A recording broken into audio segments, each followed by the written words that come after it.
오늘서부터 한 주 동안은 우리가 날마다 우리에게 도전되는 복음의 말씀을 구체적으로 우리의 삶의 어떤 형편이어서 우리가 이러이러하기 때문에 혹은 우리가 이러이러한 어려움과 곤란함이 있다면 복음이 해결책이고 그 복음을 붙잡아야 한다. 이런 주제로 우리가 좀 같이 붙잡고 싶습니다.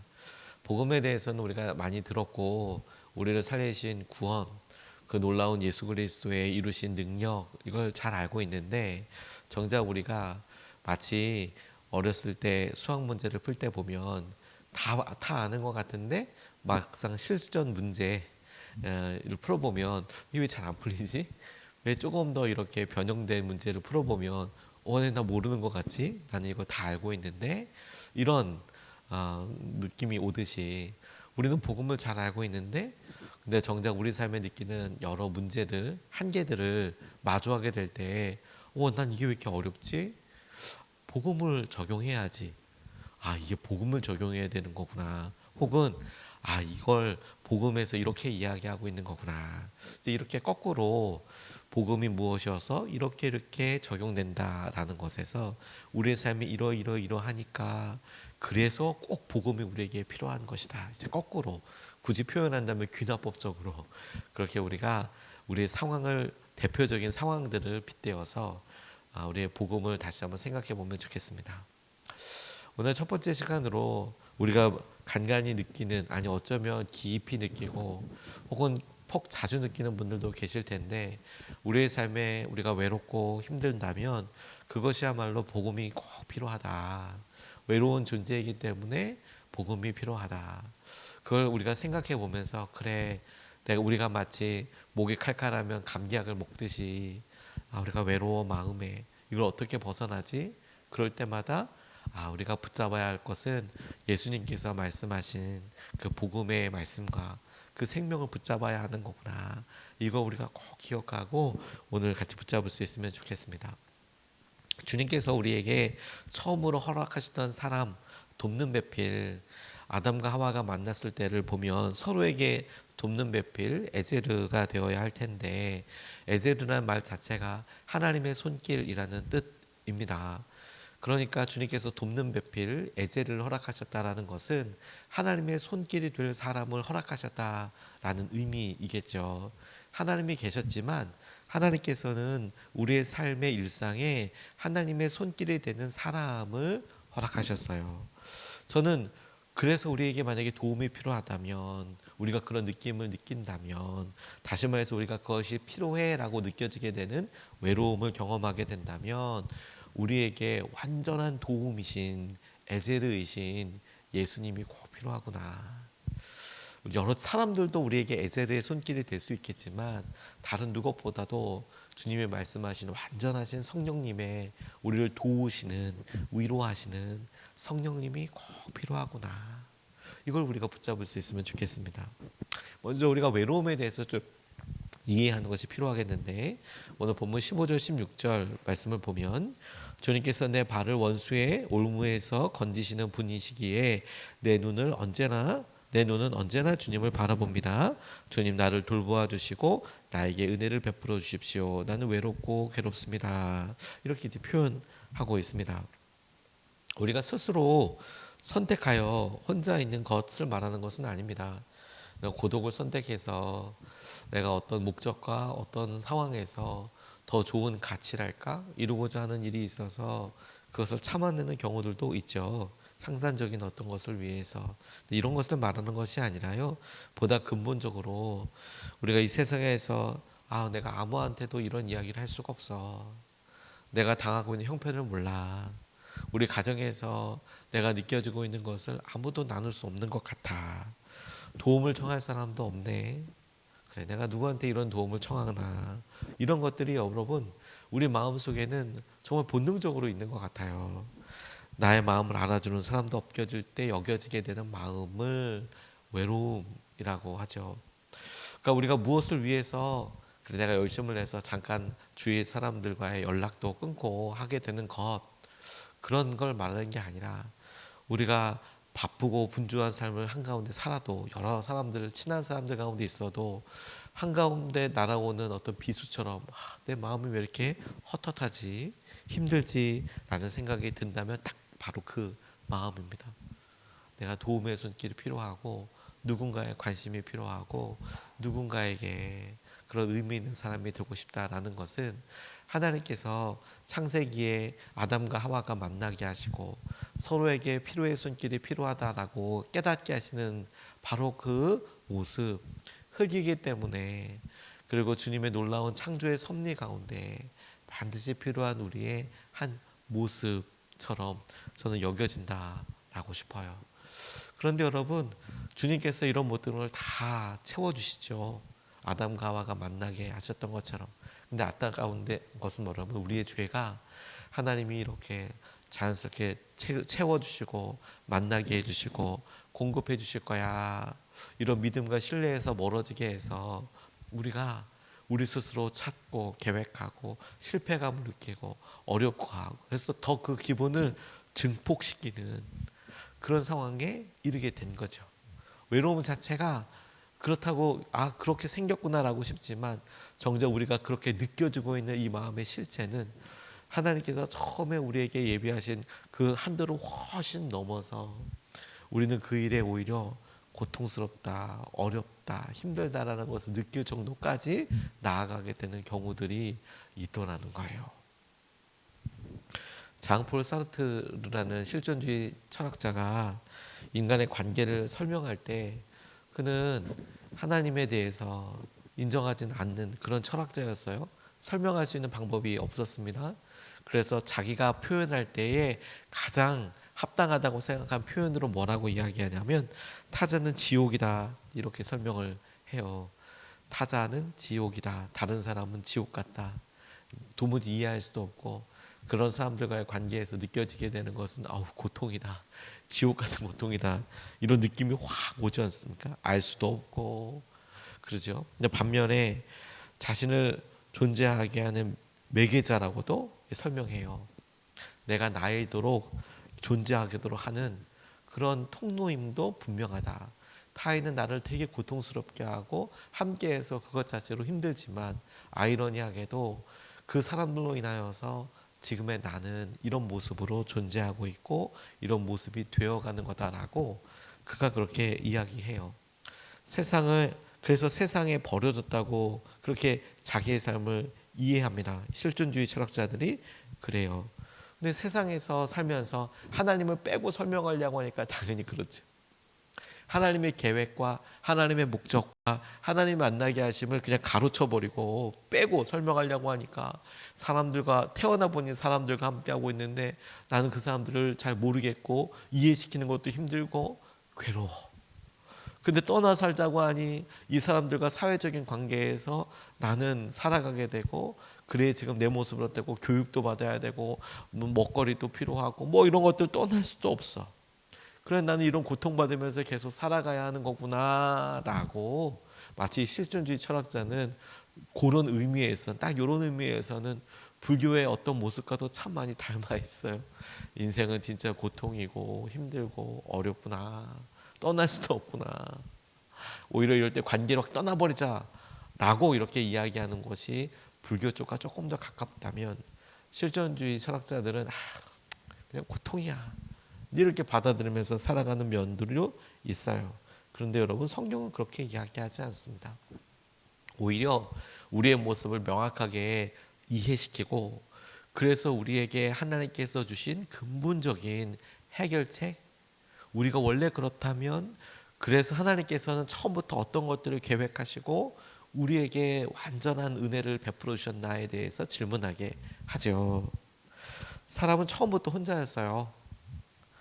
그리고 관계 가운데 새롭게 태어납니다.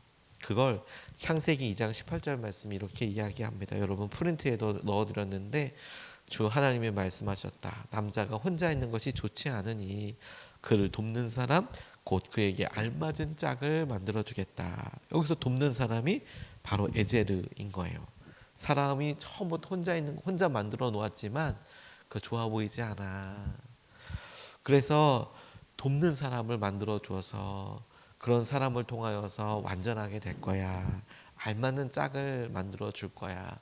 처음부터 2인 1세트처럼 이렇게 보여지게 되네요.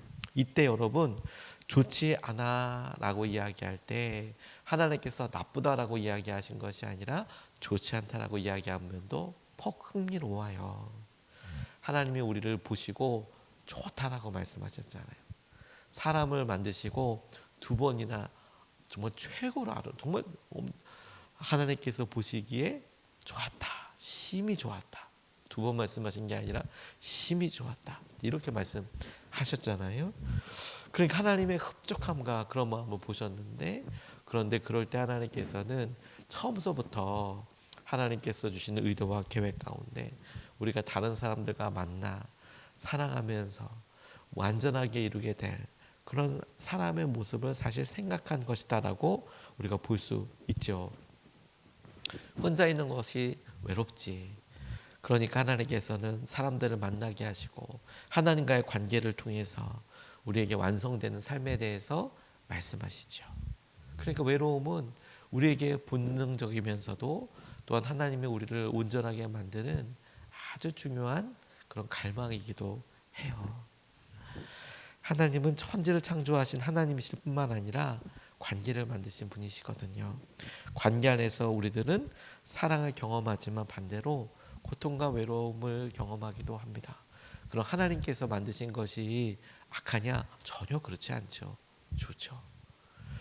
그래서 창세기 처음만 보더라도 하나님께서 나쁘다라고 말씀하신 것이 아니라 좋지 않다라고 이야기하시면서 오히려 하나님께서는 그것을 공급해 주시는 하나님, 완전하게 해주시는 하나님, 하나님께서 그 관계를 함께 해주셔서 하나님 사이에 보이게 되는 에덴 동산에서의 완전한 모습을 보여주기를 원하시죠.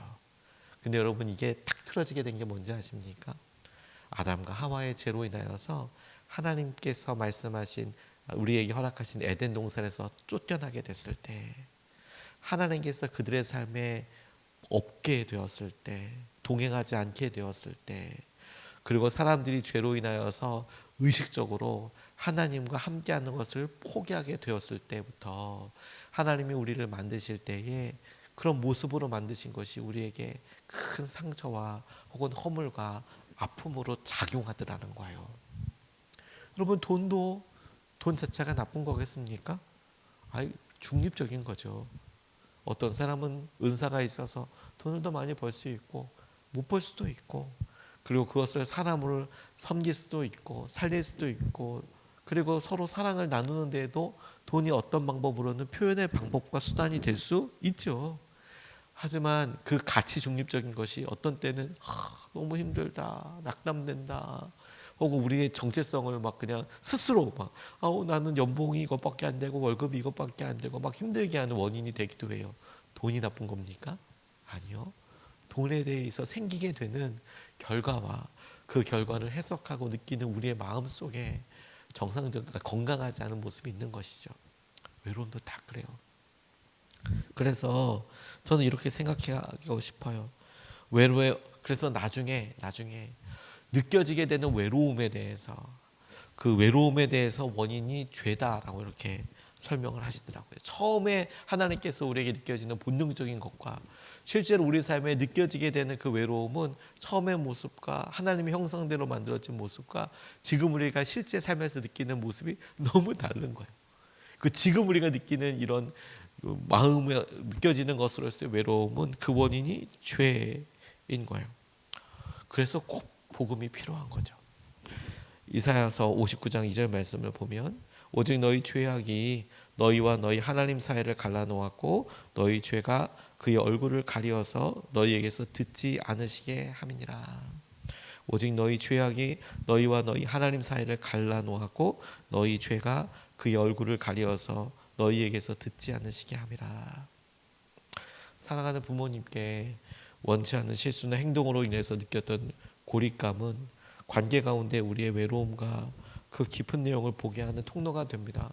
심지어 우리를 사랑해 주시는 분에게도, 심지어 우리를 제일 많이 사랑한다고 여겨지는 관계에서도 우리는 때로 섭섭하고 힘들고, 때로는 우리가 제일 많이 사랑하는 자녀들에게도 우리는 때로는 고립감을 느끼고 외로움을 느끼게 되는데, 이것이 진정으로 회복될 때까지는 어떤 평안도 없는 것 같아요. 부부 사이에도, 우리가 신뢰하는 정말 친구 사이에도 문득문득 다가오는 이 외로움을 보면, 아, 왜 이렇게 이기적이지? 혹은 왜 이렇게 내가 내 삶에 있는 욕심의 크기가 이런 부분도 있었네. 그걸 우리 스스로도 느끼게 되고 다른 사람에게서도 그런 욕망의, 그런 이기심의 냄새를 맡아서 오히려 우리가 참 외롭다, 이런 생각이 들기도 하죠. 그래서 저는 외로움이 하나님과의 하나님과의 관계가 단절된 것에서 오는 죄의 결과 중에 하나라고 싶어요. 다시 처음에 하나님께서 만드신 모습과는 죄로 인하여서 파괴되고 힘들어져서 우리가 지금 경험하고 있는 고통과 어려움으로서 느껴지는 외로움이 있더라라는 거예요. 그건 죄의 결과라는 거예요. 아무리 불러도 하나님께서 대답하지 않으시는 것 같다라는 좌절감, 그런 마음 가운데 한 가지라는 거죠. 그리고 그것을 해결할 수 있는 방법이 우리에게는 없어요. 우리에게는 없어요. 우리 안에는. 그래서 하나님께서 허락하신 것이 무엇이냐면 복음인 거예요. 우리 안에는 힘이 없어요. 방법이 없어요. 이것을 하나님과 깨어진 관계를 우리 스스로는 다시 해결할 수 있는 여력도 능력도 가능성도 전혀 없어요. 그래서 하나님께서 친히 생명의 다리를 놓아주셨어요. 예수님께서 이 땅에 오셔서 십자가라는 생명의 다리를 놓아주셔서 우리가 하나님께는 절대 갈 수 없는 그 길을 하나님이 내어주신 사랑의 은혜를 따라서 우리를 선택하시고 우리를 사랑하셔서 우리를 구원하여 주신 것이 복음의 핵심인 것이죠. 외로움을 이기는 방법, 예수님이죠. 복음이죠. 복음. 그러니까 우리가 힘들고 외로울 때마다, 그래, 내가 원래 이런 모습이지. 그래, 처음에는 하나님께서 이렇게 느끼게 하셨던 그거 있지만 어느 순간에 우리의 죄가 섞여서, 우리의 삶이 섞여서 느껴지는 이런 마음에 대해 내가 그렇게 느껴지게 되는 그 원인을 우리가 스스로 할 때 다 원인을 찾을 수 없을 수 있죠. 이미 섞여지고 우리 삶의 일부가 돼서 어디까지가 내 욕심인지도 모르고 어디까지가 내 삶의 진짜 모습인지도 모르는 애매한 가운데 그걸 굳이 원인을 알아도 잘 모르겠다 싶을 때 우리는 오히려 한 걸음 내디뎌서, 그래, 주님이 만드신 처음의 형상보다 타락하고 죄를 지어서 섞여져 버린 우리의 지금 이 감정인 외로움은 복음으로서 완전히 해결될 수 있어. 엘비스 프레슬리가 사망하기 일주일 전에 이런 메모를 남겼다고 그래요. 참고로 그분은 이제 오순절 계통의 교회에서 자라난 매우 종교적인, 매우 신앙이 있는 사람이었다라고 그래요. 물론 그가 화려한 삶을 살게 되면서 조금 뭐 다른 사람들 봤을 때에는 좀 이상하다라는 삶을 봤을 수도 있겠지만 어쨌든 믿음이 기본적으로 있었대요. 근데 그가 죽기 일주일 전에 믿을 수 없을 정도로 외로움을 느낀다. 어떤 밤은 너무나 쓸쓸해서 혼자라는 생각에 잠을 이룰 수 없다. 이 견딜 수 없는 외로움 때문에 죽을 것만 같다. 주님 제발 좀 도와주십시오. 그가 그런 메모를 남겨놨다는 거예요. 아니, 바깥에만 나가도 많은 사람들이 알아보고 서로 만나려고 그렇게 원하잖아요. 그런 정말 슈퍼스타 정도 되면. 근데 막상 자기는 너무 외로운 거예요. 사람들 사이에 있을 때. 제가 우리 아이들 이렇게 뭐 좋아하는 뭐 이런 가수들 보면 이제 뭐 잘 모르는데 이렇게 보다가, 아, 그렇구나. 근데 가끔가다 이렇게 얘기하는 거 보면 그런 지금 막 한참 유행인 우리나라에서 아주 유명한 무슨 탑스타들 이야기를 곁다리로 이렇게 들어보면, 아니, 그렇게 유명한데도 마음은 우울감과 공황장애와 외로움과 이런 것들로 너무 힘들고 어렵다, 그런 이야기를 많이 들어요. 많이. 아니, 그렇게 훌륭하신 분, 그렇게 뛰어난 사람들인데. 심지어 저는 지나고 난 다음에 참 존경하는 목사님들이 본인이 최근에 몇 년에 느껴서 너무 힘들고 어려웠던 그런 마음의 어떤 상태에 대해서 이렇게 나눌 때, 와, 저렇게 저런 분들이 마음속에 저런 어려움을 통과하셨구나. 근데 그걸 놓고 해서 아유, 믿음이 없네, 이게 아니라, 아, 사람은 아무리 훌륭하고 하더라도 우리가 흙에서 왔기 때문에 하나님의 창조의 원형 그대로 사는 것은 아니니까 때로는 연약함 가운데 우리도 모르게 힘들고 지칠 수 있어서 그럴 수 있지. 하지만 우리 스스로 그걸 해결할 수 있는 방법은 없지. 그래서 하나님의 도움의 손길이 꼭 필요하지. 그리고 그 하나님의 도움의 손길은 예수님의 복음밖에 없지. 오늘 우리가 그걸 명확하게 인식하고 바라보면 좋겠습니다. 한 사람이 일방적으로 큰 잘못을 저질렀을 때나 다른 한편이 그럴 때 한 사람이 일방적으로 큰 잘못을 저질렀을 때 여러분 다른 한편이 가서 용서해 달라고 그렇게 할 수 없을 만큼 큰 죄 저질렀을 때 잘못을 한쪽에서는 그저 기다리는 수밖에 없죠. 그렇게 말할 수 있는 면도 없을 때. 근데 감사하게도 하나님께서 먼저 우리를 위하여 행동을 취하셨어요. 먼저 우리를 위하여 다가오셨어요. 외롭기 때문에 여러분 복음이 필요한 거예요. 예수님이 필요합니다. 여러분 예수님을 만나보십시오. 그분과 개인적이고 친밀한 만남을 시작해 보세요. 오늘서부터 하나님 우리가 주님을 만나고 오늘도 우리가 당연히 예수님 다 믿죠. 우리 다 구원 받았죠. 그럼 복음이 필요 없습니까? 아니요. 그래서 더 복음이 필요해요. 우리에게. 그것이 머리로 하는 게 아니라 일상에서 하나님 내가 이래요. 주님을 의지해요. 주님 저 아직도 이래요. 그래서 복음이 내게 능력이 되게 해주세요. 이렇게 주의 은혜와 마음을 누리며 오늘 주님께서 예비하신 100% 은혜를 누리게 되는 저와 여러분 되시기를 주님의 이름으로 축복합니다.